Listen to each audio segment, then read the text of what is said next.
the lead up to the invasion of Iraq. There was an influx of neoconservatives at that time, but there was also an influx of people that came from the weapons and the energy sector. And at one particular project for the New American Century, which involved people like Dick Cheney, Donald Rumsfeld, Paul Wolfowitz, who ended up, of course, shaping and crafting the policy to invade Iraq. Part of the roots came at the end of the Cold War, because the notion is, your major adversary has just collapsed. And Colin Powell gave this famous quote, which I'm kind of paraphrasing, but basically said, I don't know what to do. I'm running out of enemies here.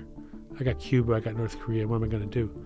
But Wolfowitz and company said, oh no, this is a perfect moment for us to put the pedal to the metal and shape the world in our image, because we're the most powerful country ever, And this is in 1997 when this was think tank. well in advance This of is the war. before the September 11 attacks, before the invasion of Afghanistan. First of all, they supported the Iraq Liberation Act to overthrow Saddam in '98 under Clinton.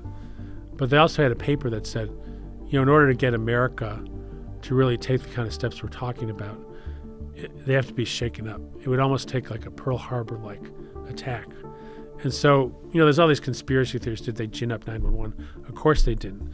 But that was the moment they were looking for. Moment of fear, moment of vulnerability.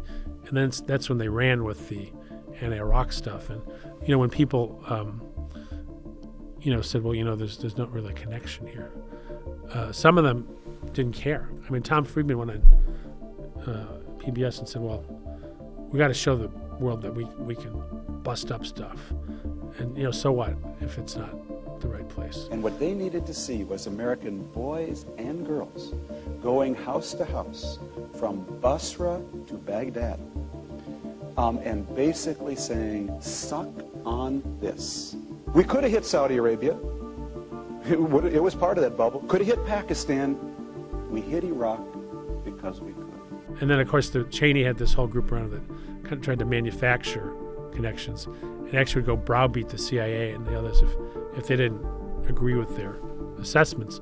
One of them said, Saddam is first. Then we're going to march throughout the Middle East, overthrow all those governments. And not only are they going to be democratic, but they're going to be pro-Israel.